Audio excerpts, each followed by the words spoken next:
Guys, thanks for tuning in. This is Optibotimus coming to you with another video review. And today we're going to be taking a look at the new DC Collectibles Joker from Batman the Animated Series. And this is the figure that really did sell it for me. When they first announced this, we had no idea what we were going to get in terms of the looks for various figures. But this Joker absolutely made me want to collect these guys. And fortunately, they went back and are giving us an animated series version of Batman, which is what I prefer. I'm just stupid giddy about this. Now for the package, you can see the Joker right there. You got number 5. As 5, 6, and 7 are wave 2. And a real nice open display package here. You got the vents here along the side that allows air to travel throughout there. Actual clamshell so that things don't get stagnant. You got this clear little hanging tag. Come around here to the back. Very simple. You just got that red silhouetted image of Batman, giving that Batman animated series look. But as I mentioned previously, all these figures kind of got delayed a little because DC Collectibles went in, reevaluated the plastic, and made some actual cosmetic changes. The plastic was something that they reevaluated just because Wave 1 just had a lot of breakage issues. So I can't give enough props to DC Collectibles for recognizing that and listening to the fans. They truly want to give us the very definitive and best figures from this animated series, and I'm super stoked. So for the packaging, that's about it for them. So without further ado, let's get the Clowned Prince of Crime opened up and out of his packaging. Alright guys, so here we have the Joker opened up and out of his packaging. And I gotta say that DC Collectibles has really done a terrific job of taking that actual 2D image and bringing it to us in terms of plastic form. This is really great. Now one thing that I will talk about, starting off with his accessories, you got, well, he's got the weird leg thing, which, there we go, we'll just get him to stand there. You got the little turnaround here with the Batman Animated Series logo here on the side. You got the little clip with the extendable section that slides in and out, which I do like. I really do prefer it, but then I also have a problem with it sticking out too much. We've covered this many times before, but it's really cool, and I'm glad that they include that. He also does have a peg hole on the bottom side of his feet, so I do wish that they actually incorporated pegs that you could have him stand on or something like that. That would be kind of nice. He does come with several different hands. As you can see on the figure, he just has regular fists.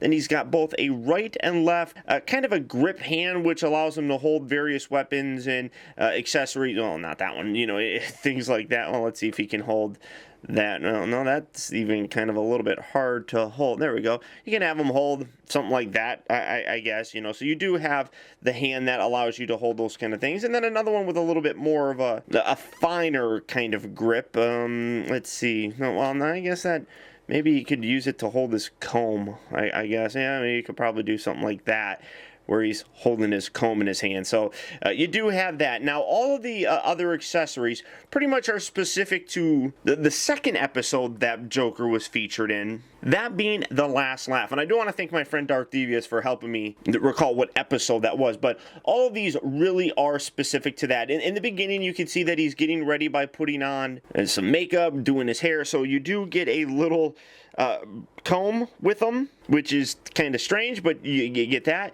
You get a pair of a pearl necklace. Then later on, you could see that he would come out, and in the episode, was pumping gas throughout Gotham City, and it was not killing them, because you couldn't really kill anybody, but it was basically killing them, just making them with that ugly, hideous grin. This is his helmet that he wore going around that protected him, and all you have to do with this is kind of put it on sideways, and then put it right there, and now you have it on his head, which I think is terrific. So you do have that, but also in the episode, he did manage to kind of trap Batman in a kind of like a cylinder thing, and he took this little knife and he stabbed it, saying that he was being humanitarian and giving him air holes, but it also turned out that those air holes were also water holes, and he threw them into the river, and as he was floating away, he used his telescope here to actually watch them kind of float away. So you do get all those accessories, and like I said, they're specific to that particular episode. One thing that I will say is, though, is looking up some of the stuff, there were some accessories that were listed that he was going to come with that he actually didn't. Like they said that he was going to come with some Joker cards and like a makeup pad or something like that.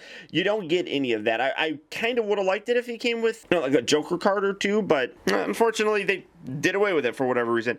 But for the figure himself, this guy really does look terrific. It very nicely captures that animated look. You got that really creepy wide smile on there with the really definitive teeth with the black lines going throughout there. Really cool eyes. You got the nice green streak going through his otherwise black hair. Really nice costume here with a more soft plastic upper body part. I mean, you can see that you got the little tails right here. That's fairly soft plastic. And then the rest of it comes around here and is also fairly soft. It doesn't really pull away from the body or anything. It's not really intended to do that, but you do have that on there. And then just overall really cool colors. I mean, you got the nice purple suit. You got the yellow, more of a mustard yellow, I guess, shirt underneath. You got his little flower right there. Come down here to his very fancy looking shoes. I mean, this just really nails that character so very nice. And there's absolutely no question that as I look at this guy, I hear Mark Hamill. I mean, there's no question about it. One thing that I will say is that,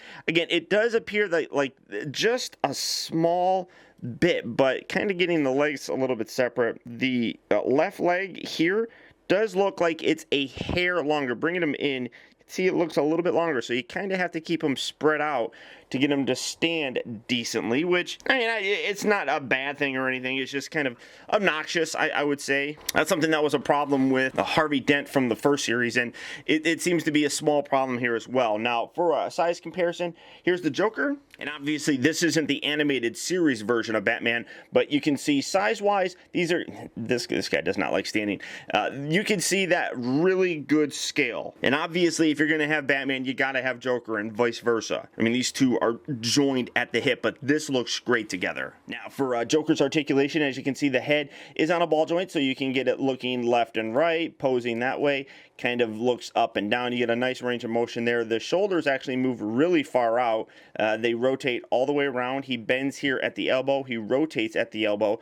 The wrists do rotate fully. They also move in and out. This one's a little bit stiff. There we go. You can see there's some extra ugly paint in there, and that's kind of unfortunate, but it still allows the wrist to move. And then to replace him, you just pull that out, and then you can put in whichever hand that you want to. He rotates here at the abdomen area. It's not really his waist. It's a little bit higher than that.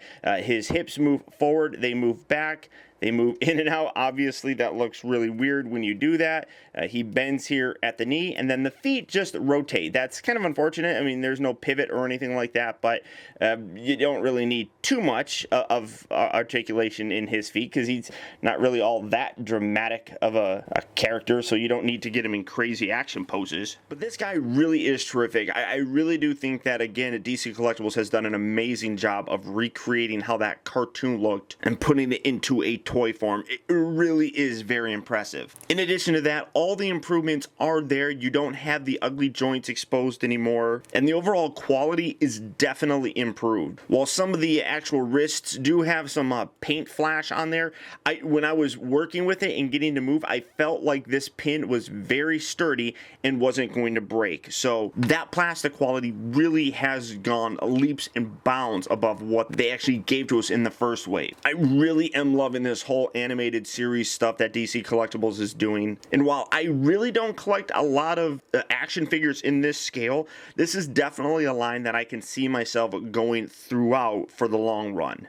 I might be a little bit more picky in terms of just like getting the animated series ones, but whether or not you get those or the Batman New Adventure figures, these are all really, really good. Now, Wave 2 is slowly starting to trickle out to various retail outlets, specifically speaking things like comic book shops. So if you're looking for them, good luck and happy hunting. Or as always, there's Big Bad Toy Store. So if you are interested in picking these guys up, all you have to do is click on the link down in the video description. You'll go to BBTS where you can pick this guy up and add him to your collection today. But beyond that, that's about it, guys. So once again, I want to thank you for tuning in. This has been Optibotimus. Don't forget that you can keep in touch with me by liking my Facebook page at facebook.com/TeamBotimus and by following me over on Twitter at twitter.com/Optibotimus. Also, I'd encourage you to check out my website at OptibotimusReviews.com, where you can see all my videos from the previous week, see what I have coming up for future release, and also get your very own Optibotimus t-shirt. And finally, I'd also really appreciate it, guys, that if you like this review, don't forget to please like, comment, and subscribe. And until next time, I'll talk to you later.